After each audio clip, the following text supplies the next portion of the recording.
वालेकुम। आज के लेक्चर से हम नया टॉपिक शुरू करने वाले हैं which is variation and genetics. Chapter को स्टार्ट करने से पहले कुछ बेसिक टर्म्स हैं जिनका हमें आइडिया होना चाहिए। वो टर्म्स कौन कौन सी हैं उनको बारी बारी देख लेते हैं। सबसे पहले है heredity. The similar characteristics that pass from parents to offsprings are collectively called as heredity. Heredity में वो कैरेक्टरिस्टिक्स आ जाते हैं जो पेरेंट्स से ऑफस्प्रिंग्स में ट्रांसमिट होते हैं और बिल्कुल एक जैसे होते हैं। Next is variations. The different characteristics that pass on to the next generation are called variations. जो different characteristics pass होंगे उनको variations बोलेंगे। Genetics क्या है? जो combined study है heredity की और variations की उसको बोलते हैं genetics. Gene is the basic unit of biological information. Biological information का basic unit gene है. Partners of gene pairs are called alleles. Alleles क्या होते हैं? Gene pairs के partners होते हैं. Next, we should know what is a dominant allele. Dominant allele वो allele है that masks the effect of other allele. Then there's the recessive allele. An allele that is masked by another allele in a gene pair is called a recessive allele. ऐसी allele जो mask कर देती है वो dominant है और जो mask हो जाती है जिसका effect suppress हो जाता है वो recessive है. All the genes or alleles found in a breeding population at a given time are collectively called gene pool. Gene pool क्या है कि सारी जीन्स जो एक ब्रीडिंग पॉपुलेशन में प्रेजेंट है एक गिवन टाइम के ऊपर वो कलेक्टिवली जीन पूल फॉर्म करती हैं. Phenotype is the physical appearance of trait. Trait की फिजिकल अपीयरेंस को बोलते हैं phenotype, whereas genotype is the genetic complement of phenotype. Now we are going to come to our main topic, that is inheritance of a single trait. जो दो कोएग्जिस्टिंग लील्स हैं एक trait के लिए वो एक इंडिविजुअल में मियोसिस के टाइम पे सेपरेट हो जाती हैं, सेग्रीगेट कर जाती हैं, ऐसे कि हर गैमीट रिसीव करता है one of the two alleles. Alleles unite again at random fertilization of gametes when zygote is form. और ये जो सेपरेटेड एलील्स हैं ये दोबारा से यूनाइट करेंगी जब गैमीट्स फर्टिलाइज करते हैं और जाइगोट की फॉर्मेशन होती है. The study of single trait is done in monohybrid cross. इसमें हम एक इनहेरिटेंस कर रहे हैं सिंगल ट्रेट की, तो जब सिंगल ट्रेट की इनहेरिटेंस को स्टडी करते हैं तो वो हम करते हैं मोनोहाइब्रिड क्रॉस में. इनहेरिटेंस ऑफ सिंगल ट्रेट को स्टडी करने के लिए मेंडल ने सीड कलर चूज किया. सीड कलर में उसने येलो सीडेड प्लांट को क्रॉस करवाया with two green seeded plant. F1 generation के अंदर जितने भी प्लांट्स ऑब्टेन हुए they were all yellow seeded and were heterozygous. F1 generation के अंदर जो ट्रेट शो होती है ना वो डोमिनेंट होती है. इसका मतलब है yellow seed colour is the dominant trait whereas the green seed colour is the recessive trait. Then the F1 generation was interbred to produce F2 generation.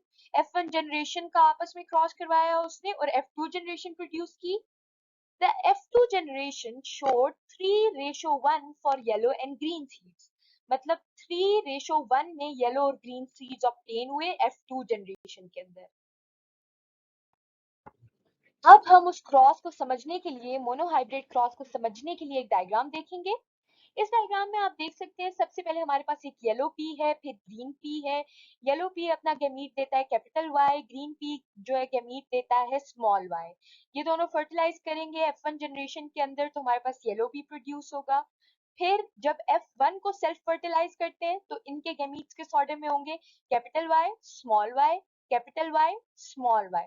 जब इनको आपस में सेल्फ फर्टिलाइज करते हैं F1 के गैमीट्स को तो हमारे पास क्या प्रोड्यूस होंगे, 3 येलो पीस प्रोड्यूस होंगे और एक ग्रीन पी प्रोड्यूस होगा. Now we are going to study the inheritance of a single trait in the form of a Punnett square. ये हमारे पास पेरेंट जनरेशन है, ये येलो वाला पी है, ये ग्रीन पी है. येलो पी एक गैमीट दे रहा है कैपिटल वाई, ग्रीन पी दे रहा है स्मॉल वाई. जब ये आपस में गैमीट्स फर्टिलाइज करते हैं F1 जनरेशन प्रोड्यूस होती है तो वो येलो पी होती है. हेटेरोजाइगस स्टेट में आप देख सकते हैं, होमोजाइगस नहीं है जैसे कि पेरेंट्स इसके होमोजाइगस थे. अब जब हम F1 को सेल्फ फर्टिलाइज कराते हैं तो यहाँ पे ये जो स्क्वायर गिवन है हमारे पास ये पुनेट स्क्वायर है. इसमें आप देख सकते हैं कैपिटल वाई स्मॉल वाई एक तरफ, देन कॉलम के अंदर दूसरे में capital Y small Y. Capital Y जब आपस में फ्यूज करेंगे तो ये येलो पी बनाएंगे. Similarly capital Y small Y fuse करेंगे तो ये भी येलो पी बनाएंगे। सिमिलरली स्मॉल वाई और कैपिटल वाई आपस में फ्यूज करेंगे, ये भी येलो पी बनेगा। एंड जब स्मॉल वाई और स्मॉल वाई फ्यूज करेंगे तो यहाँ पे ग्रीन पी बनेगा। Now we are going to have a look at the phenotypic and genotypic ratios. The phenotypic ratio of F2 generation is 3:1, यानी out of 4 P's 3 जो थे वो yellow थे और 1 जो थे वो green थे। Genotypic ratio of F2 generation is 1:2:1। 1 में क्या आएगा? Capital Y capital Y। इस 1 में क्या आएगा? ये रिसेसिव वाला है, स्मॉल y स्मॉल y। इस 2 वाले में क्या होगा? जीनोटिपिक कॉम्बिनेशन, एक कैपिटल Y और एक small y। It's time to discuss the practice question. Practice question की स्टेटमेंट हमारे पास है, inheritance of single trait is observed in option A law of independent assortment, option B law of segregation, option C law of genes and option D is none. Let's discuss the solution of practice question. Correct option बनती है B option, that is law of segregation. Law of segregation explains the inheritance of single trait. Single trait की inheritance को explain करने के लिए monohybrid cross use करते हैं और वो बेसिकली हमारे पास मेंडल का लॉ ऑफ सेग्रीगेशन यूज होता है इस इनहेरिटेंस ऑफ सिंगल ट्रेट को एक्सप्लेन करने के लिए। I hope today's lecture was clear. Thank you very much.